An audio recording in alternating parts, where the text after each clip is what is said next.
We got halfway through. The second half of the paragraph is a repetition of the first half with certain changes. I'm not going to go through that. It's a long story. I'm going to go to the closing of the paragraph. It ends. Now, usually when it's not Shabbos, it ends Baruch Atah Hashem Mekadesh Yisrael v'Hazmanim.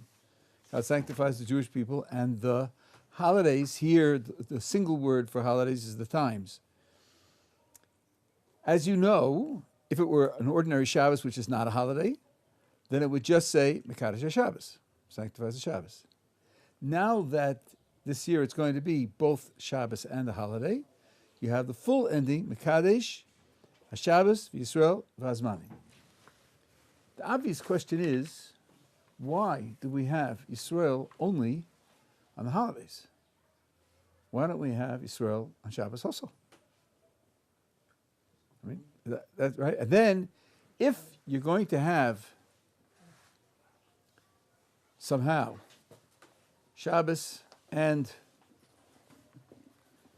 Zmanim together, and you're going to put them both in, that seems reasonable, who dictated the order?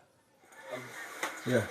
It wasn't, correct me if I'm wrong, but wasn't Shabbos like one of the first, Hashem created Shabbos like right after he created man? Like, so that was way before any of these holidays. It was way before Israel. So, in correlation. Okay, so if you want to think about it historically, it makes perfect sense. First came Shabbos, completely independent of the Jewish people, and other holidays came after the Jewish people were established. So you could say it's just chronological. I think you could say that, yeah. I mean, doesn't Shabbos come in regardless? Like whether you want to accept it or not accept it, it doesn't matter with the calendar. It just comes in always. Okay, that's the deeper point here. The deeper point here is that there's an absolutely fundamental difference between Shabbos and the holidays. Shabbos comes in every week, period. People keep it, don't keep it, forget it, remember it, get mixed up as the day. There's absolutely no difference. We have no input into when Shabbos occurs. All the holidays are dates of the calendar. Sort of. Shavuos is a little different, but all the holidays are dates of the calendar. Who controls the calendar? We do. We do, and we do in a very dramatic way. People are aware that our months begin according to the cycle of the moon, but strictly speaking, that's not correct, because the rabbis who declare the beginning of the month are not strictly dependent upon the moon. What used to happen is that witnesses who saw the new moon would come to the court in Jerusalem, and they would testify that they saw the moon, and they would be cross-examined by the rabbis who knew astronomy and knew that if it had appeared at all, they knew when it would appear and exactly where it would appear. And if their testimony was accepted, it's okay, so today is the first of the next month. But the truth is that if the rabbis want to or need to, they can override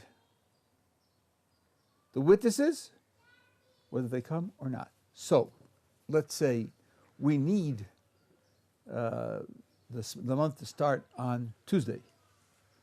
But Monday afternoon, witnesses come and say they saw the moon last night, and you cross-examine them, and that would make Monday the beginning of the next month. The rabbis can say to the witnesses, thank you for coming, we appreciate it, and we'll reward you. We're not starting till tomorrow anyway. We don't care whether the moon was there and you saw the moon, we're not starting till tomorrow anyway. And vice versa, if they needed to start on Monday and nobody shows up, they can say, well, nobody showed up, but we're starting without witnesses. They have the power to declare the month independently of witnesses altogether. And that being the case, when we say that it's the beginning of the month, it's because the court declared it as such. We made it as such. So if we make Monday the beginning of the month, let's say Nisan, which is the month in which Pesach occurs, 2 weeks later on Monday, it's going to be Pesach. If we make Tuesday the beginning of the month, 2 weeks later on Tuesday, it's going to be Pesach, which means which 24-hour period of history is Pesach is determined by us. We make it happen. That's utterly different from Shabbos, where we don't do anything. Shabbos is because of the original weekday calendar that God set up, and it's been rolling on since then without any input from us whatsoever. So this is what's reflected by the phraseology. On Shabbos, you say Hashem is Mekadosh Shabbos, period.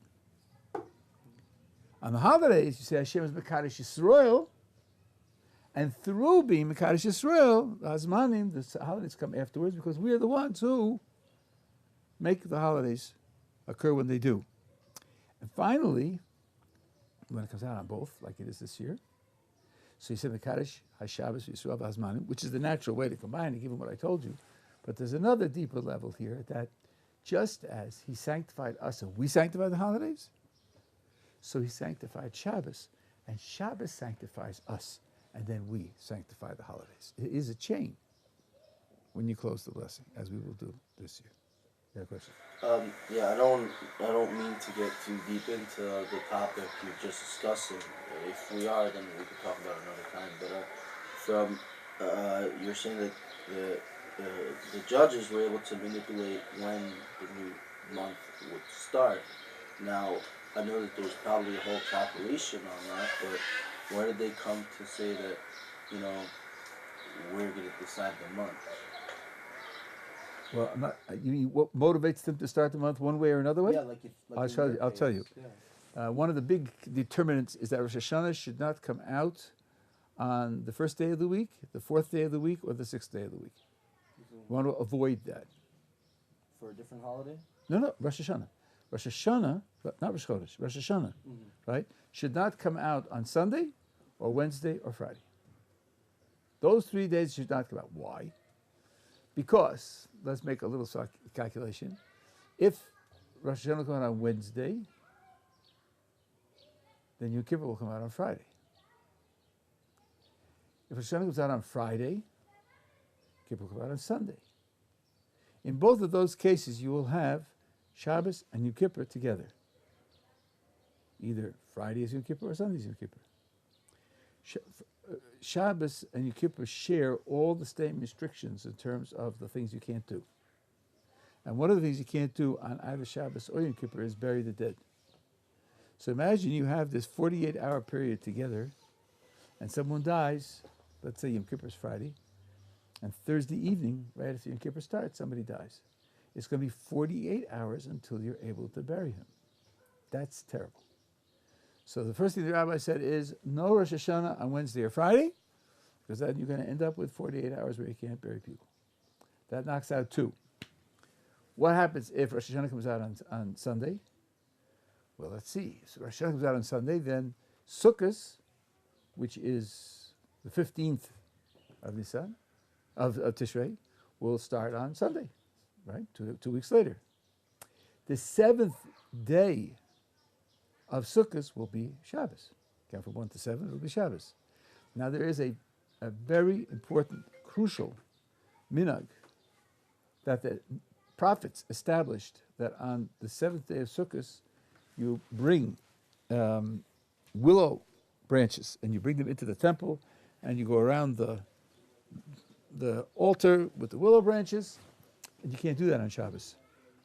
So in order to preserve that minhag, Chazal said Rosh Hashanah should never come out on Sunday, because if it did, it would kill that minhag.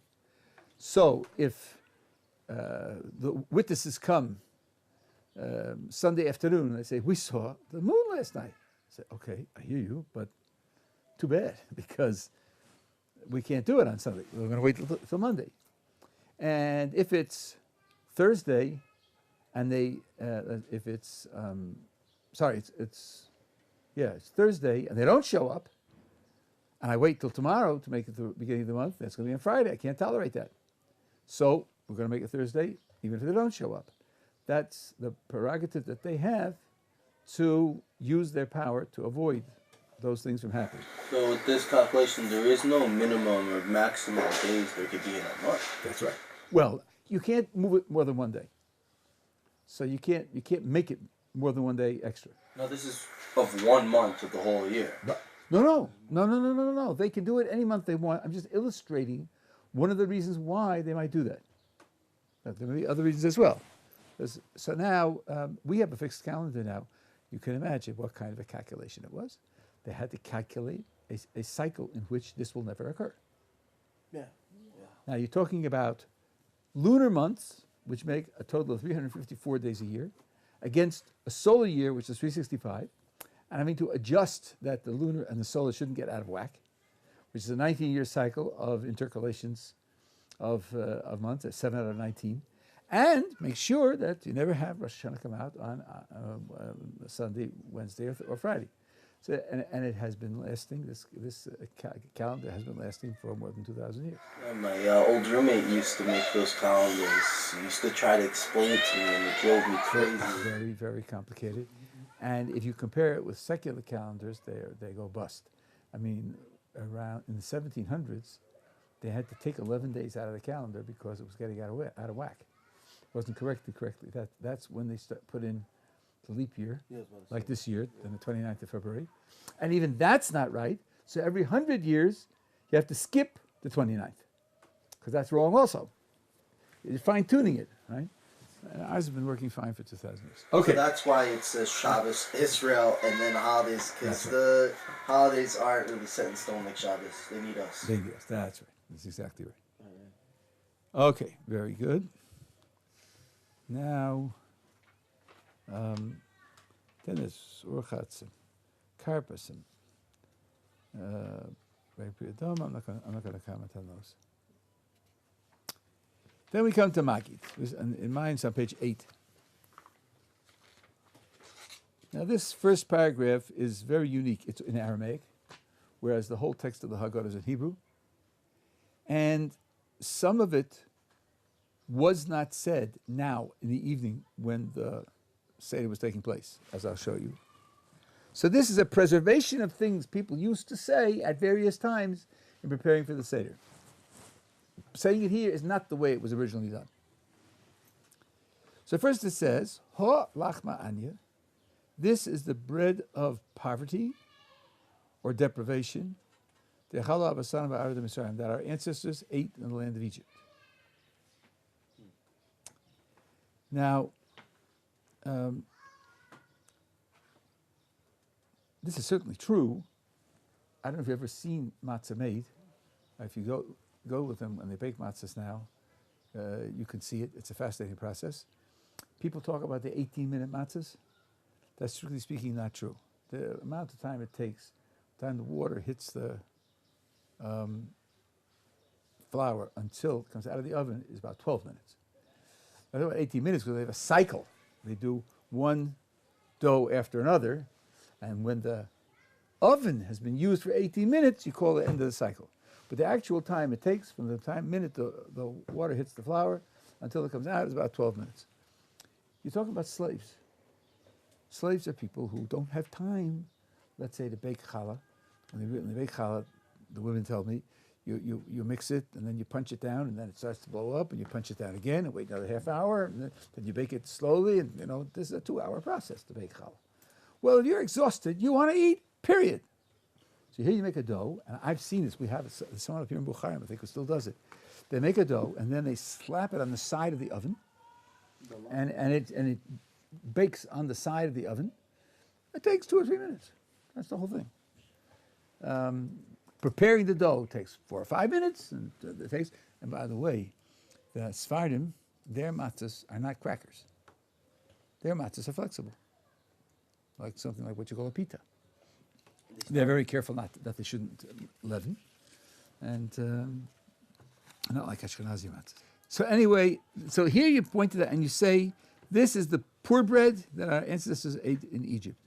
Now, I just want to point something out to you, which Minister Shamwood will get to somewhat later. In the middle of the Haggadah, there's a section where we describe the symbolism of the things that we eat. Now, my text is on page 25. And here, the Haggadah gives an explanation why we eat matzah. Why do we eat it? Because of the fact that when our ancestors were leaving Egypt, their dough didn't have time to rise until HaKadosh Baruch Hu appeared to them and took them out. This doesn't sound like the bread of affliction. This sounds like the bread of freedom. And it's true. And that means that the matzah has a double symbolism. And the double symbolism will be very important to us. Very important to us. The Chazal call matzah lechem. The Torah calls it lechem oni. Lechem oni can mean bread of deprivation, from like the word oni, which means a poor person. Chazal darshan lechem she'oni malav dvarim harbe, the food, the bread or food over which you mention many things. And the reason for it is that the three symbols that we have, that we eat on the night of the Seder, which we ate when the temple was standing, the Mora, the bitter herbs, symbolize the slavery, and the Pesach symbolizes the freedom. That's when HaKadosh Baruch Hu saved us when the Egyptians, firstborn, were killed. And Matzah symbolizes both. So therefore, there are many things said with respect to the Matzah. It's a two-dimensional symbol rather than one-dimensional like the other two. And here you're getting one dimension with the beginning of the Seder. All this will have is just symptoms of a much deeper. Okay? Why would that be the reason? Like, they had a hard time, so we eat matzah. Like, I just don't understand that. Well, think about the bitter herbs. It's the same thing, right? They had a hard time, so we're eating bitter herbs. Yeah, so it's like the concept of, like, is this a holiday of remembrance, or is this a holiday for us to be there? Okay, you're asking all the important questions. You're asking all the important questions. We'll get there and we'll organize them. But these are the kinds of questions we'll get to as when we have a little more information under our belt. But these are the right questions. These are the right questions. Okay, the next statement is the one, part of it's what I referred to before. Kol dichvin yesav yechol. Anybody who's impoverished and is having trouble raising food for the meal, come with us and join with us. Kol ditzrich, whoever is in need, yesav yifsach, let him come and join the Paschal sacrifice with us. Here's the sticker. You can't eat the Paschal sacrifice unless you are appointed to the sacrifice before it's slaughtered. Yeah. Called minui. You have to be appointed to the group that's going to eat this Paschal sacrifice before it's slaughtered. That's hours ago. That's in the afternoon. I can't go out in the evening of Pesach after we daven in shul and it's dark outside and say, anybody who needs to join a Paschal sacrifice, come to my house. I'm happy to have you. It won't work. It's not valid. It must have happened in the afternoon. That's what I said. This is a combination of things that people said at various different times in preparation for Pesach. They're not all, they weren't said in an evening like we say them. We don't have the temple altogether, we don't have the sacrifice altogether, so we are recording the things that people said. But that's all. So they said that so anybody can come and be part of the Pesach? They said anybody who's in need, has not already been assigned to a Paschal sacrifice, come with us, we're happy to have you as part of our group. So like before they chef it. Of course, before they sacrifice. Otherwise, they couldn't do it afterwards. So this first sentence happened when they were making the matzahs, and the second sentence happened before they went to the carbon or something? I don't know that, but you're making a nice point, because that would make it more in order. That would. It would make it more in order. It could be. It could be. I don't know. It's a nice thought. Now, here's a little bit of logic. This year we are here. Next year we should be in the land of Israel. Tell me something. Do we say that here? No. Yeah. It's in Haggadah. Yeah, we do say it. But what could we possibly mean? We are here.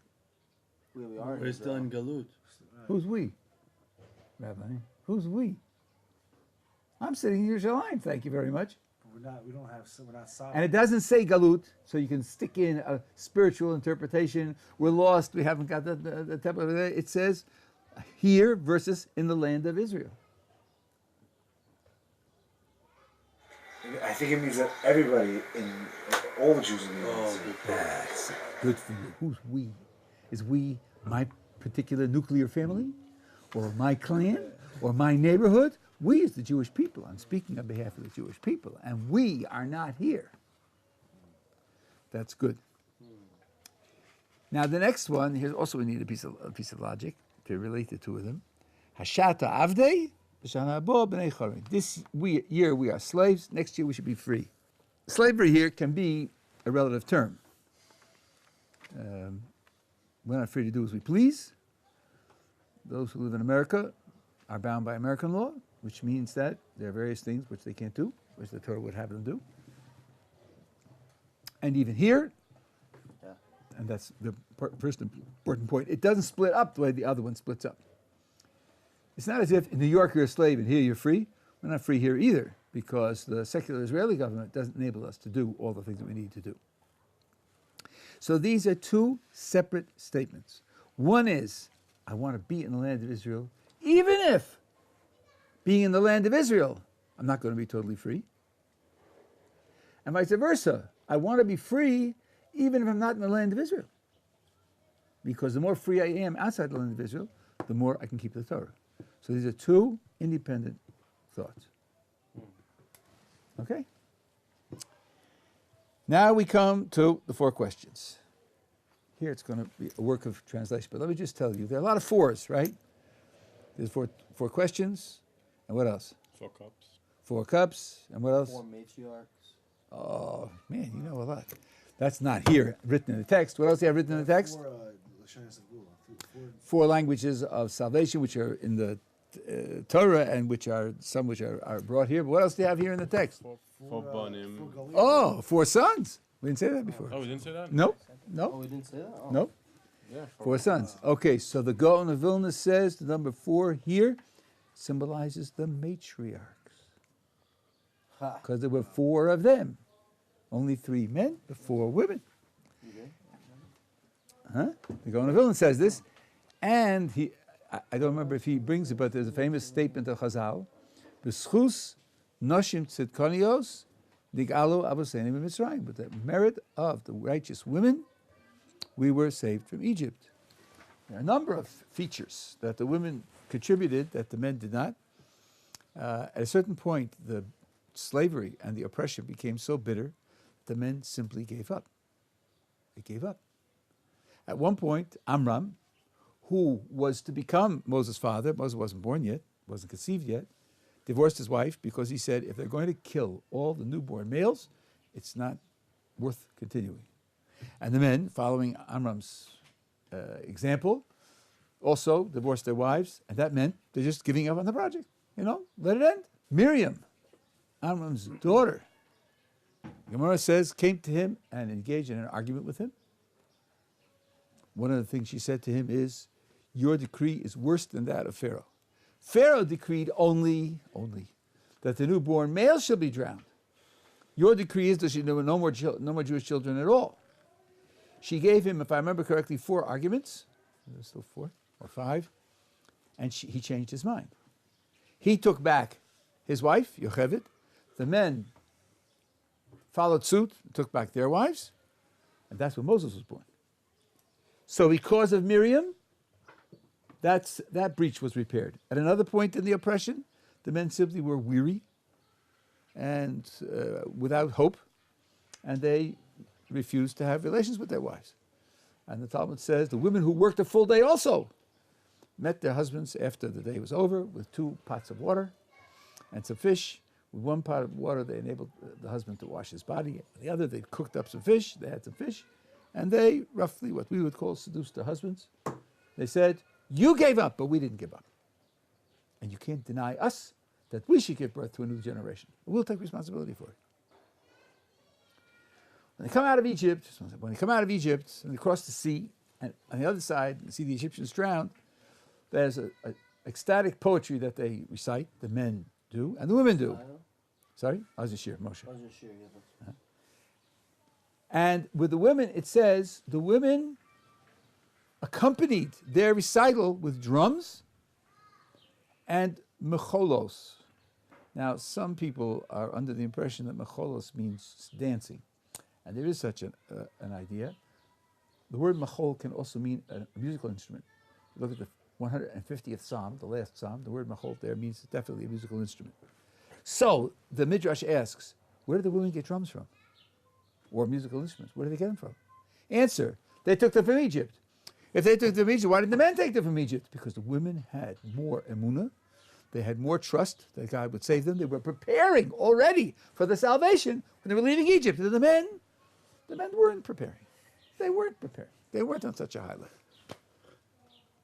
If you say that they danced, And machol usually means a dance in a circle. One of the Hasidic commentaries says, a circle is symptom of the world to come. There's a midrash that says, in the world to come, we'll all make a circle around the Kodesh Baruch Hu, and the Kodesh Baruch Hu will be in the center. So they, in their dance, were already projecting the ultimate future. You have a picture of the level on which the women were, and that being the case, as I said, I don't remember if the Gaon of Vilna says all of this, but his idea that the fours in the Haggadah symbolize the matriarchs is a very, very powerful idea. I wanted to ask, how does the four women relate to these four questions? No, I don't think it's one by one. I don't think it's one by one. Just the number four. How are the four women related here at all? No, it's because the number 4 is the same number. The number 4 is the same number. Okay. It's not as if Sarah relates to one of the questions and Rivka relates to a different question. It's not paired up that way. You have 4 questions, you have 4 sons, you have 4 kosos of So what wine. do the 4 women represent? We know 4 women throughout the creation, but what is it? What's special about that number? How is it related to here? Because women were the foundation of leaving Egypt. Oh, This is where they came from. All the characteristics of women came from the matriarch. Now, this little paragraph of the 4 questions is very, very difficult, boys and girls. If we take the translation that everybody's familiar with, it reads like this. How is this night different from all other nights? That on all other nights we eat chametz and matzah. Tonight, only matzah. On all other nights we eat other vegetables. Tonight we eat bitter vegetables. On all other nights we don't dip our vegetables in some kind of sauce even once, and tonight twice. On all other nights we eat either sitting up in chairs or reclining on banqueting couches. Tonight everybody's reclining. Is that 4 questions? That's like 4 statements. 8 questions. It's 1 question with 4 answers. How is this night different from other nights? I'll tell you how it's different. It's different in all 4 of these ways. He translates why.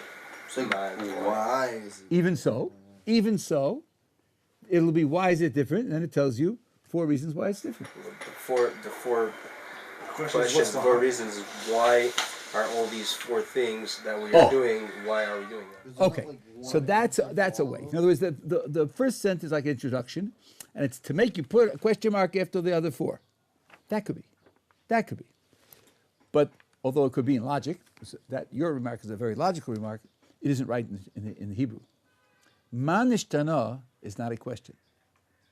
In Hebrew, it's not a question. I'll tell you what it's like. Jacob has a dream. He sees a ladder. There are angels going up and down on the ladder, and he sees God over the ladder, and he hears God speak. When he wakes up, he says, Ma nora hamokom hazeh. Nora means awesome. This place. What's the ma? The ma is not how awesome is this place, question mark, meaning how many awesomeness points shall I give to this place? 76, 104, what awesomeness rating does it get? That's not what he's saying. What he's saying is how awesome this place is, exclamation point. It's not even rhetorical, it's not a question at all, it's exclamation. How awesome this place is. So they're not even questions. Correct. How different these nights are that we dip our vegetables twice. Correct. That's the correct translation. So as I said, his remark before was logical, but now we have to work with what it really says. Okay? It's an exclamation with 4 applications. How different this night is from all other nights. Look! This, and this. Wow. Fine. So we're nowhere now, right? We're in a fog. Let me increase the fog. Who's asking these questions? By the way, you can say this at the Seder. You'll get points because this is not all very well known. Who's asking these questions? Shall we imagine we have a 5-year-old? Now, he went through the Passover Seder last year when he was 4. How much does he remember?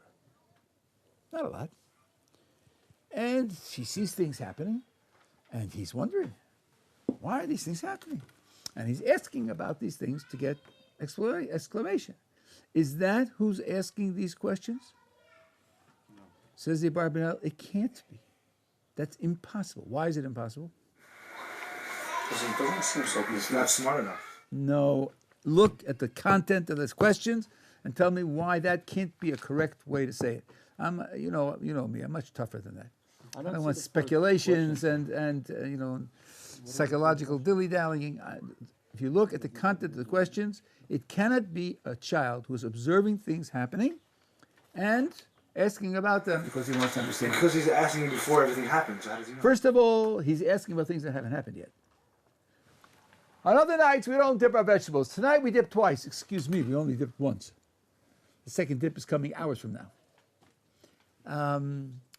Tonight, we eat only matzah. Who told you?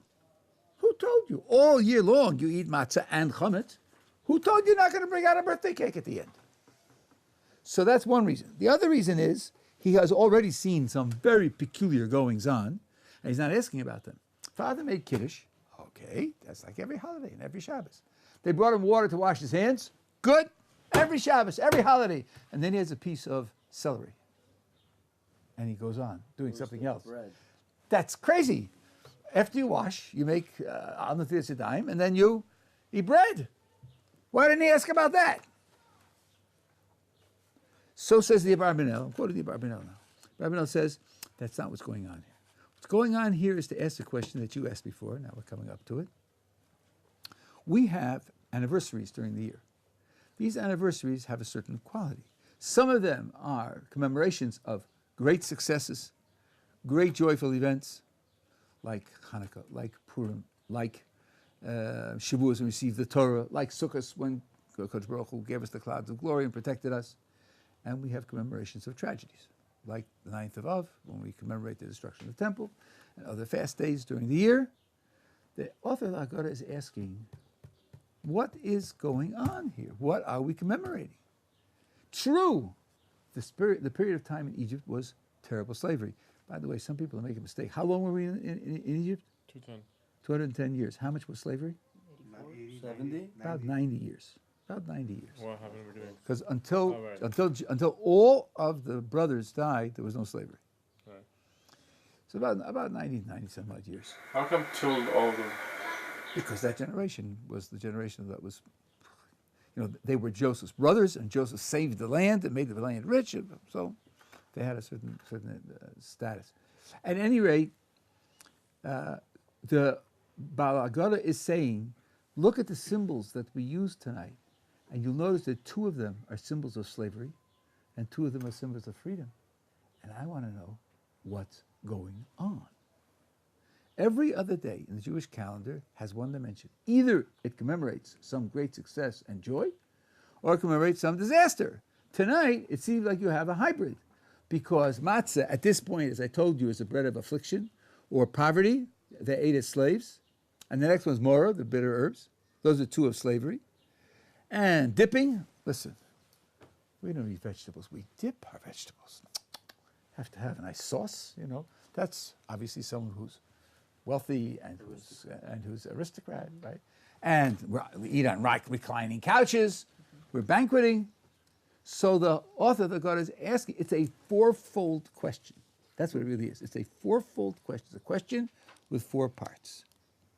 Now, having said all of that, let's just look at the next sentence and see if you can formulate what the answer is.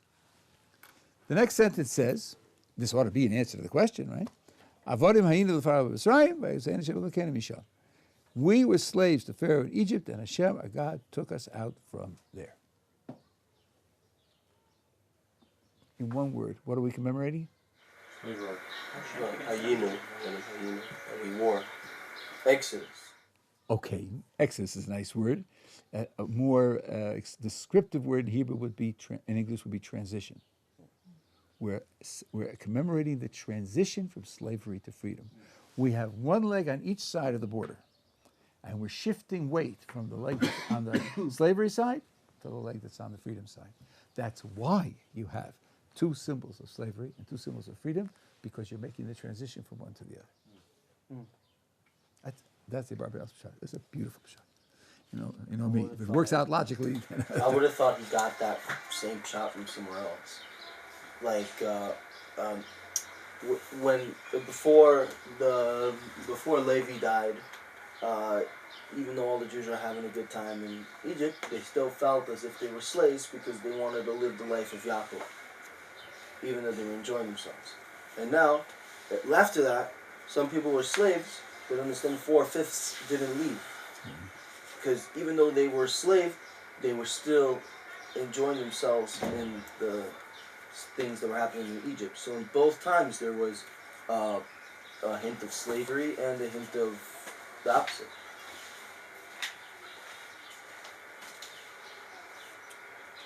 That's what I got to tune into. I see what you mean.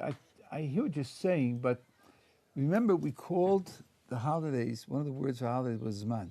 Zman means on this date, something particular took place. So it's not as if we are symbolizing something that went on for 90 years. It's we're symbolizing something that took place on the 15th of Nisan. Every year. So it's not right every year, but it's not going to be the whole picture. And that's why the Haggadah asks this question. The fourfold question is because our commemorations have a certain style, a certain status, and here he gets the answer for this one. Yeah. I didn't understand the part about where you said that this cannot be a child asking these 4 questions. What was the answer to that? You mean why it can't be a child? No, I understand that. So who's asking if it's not a child? The author of the Haggadah is formulating a sophisticated question. It's not a question for a 5-year-old. The question is, since we have 2 symbols of slavery and 2 symbols of freedom, what is the nature of this holiday? All the other holidays, or all the other days that are special, have one theme. Either the theme is rejoicing over a salvation or some great success, or it's the theme of commemorating a disaster and being unhappy and sad and Depressed. So we don't say 4 children ask these questions? No, certainly not 4 children. Certainly not 4 children. This is the question that the Haggadah puts as its introduction. The introduction is, what are we doing tonight? Are we commemorating the slavery or commemorating the freedom? And the answer is, we are commemorating the transition from one to the other.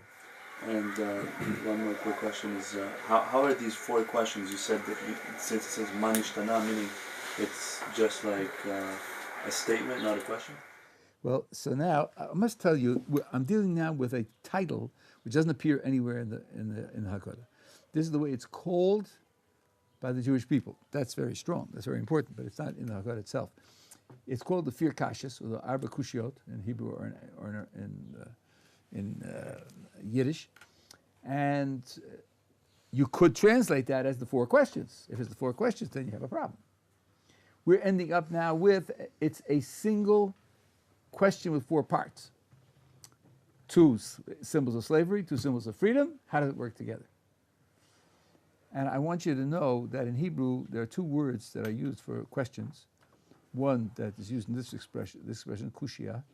The other is she'elah. They're not the same at all. Kasha is a difficulty. No? Correct. Kushia is a difficulty. She'elah is just a request for information. And that works very well here. According to the Barbanel, you have 2 against 2 with a contradiction. So at least kushia plays a role here. She'elah would be impossible. Yeah. It's just, and as you know me, I like all the words to work out. 4 kushiot is a little hard because it's really a single difficulty with 4 parts. So 4-part kushia. Okay, that I can't answer. Yeah. No, I just want to say I think that works well with what you said about the four matriarchs. The 4 is, it's not 4 separate. It's one unit of 4. It's not 4 separate things. So that's the number 4. Like that's how. That's very interesting. That's interesting. The 4 languages of salvation definitely work that way because it's a progression. 4 kosos is a very interesting question. The one asks if you have a big goblet with 4, and you drink them all down at once, and they want to say that half of it you're satisfied. The kosos you're satisfied, but cherus, freedom, you didn't satisfy.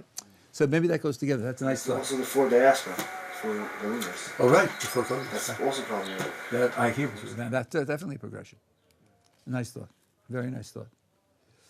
Okay, I'm just going to raise for you a question. There's a lot. There's like 4 entrances to Avram's tent, right? Yes, because he did on all four sides. Okay, that's dictated by geography. Okay, there's one more thing to say here, and then we'll pick it up again tomorrow. There are two sentences here. One I just read for you, and then the next one.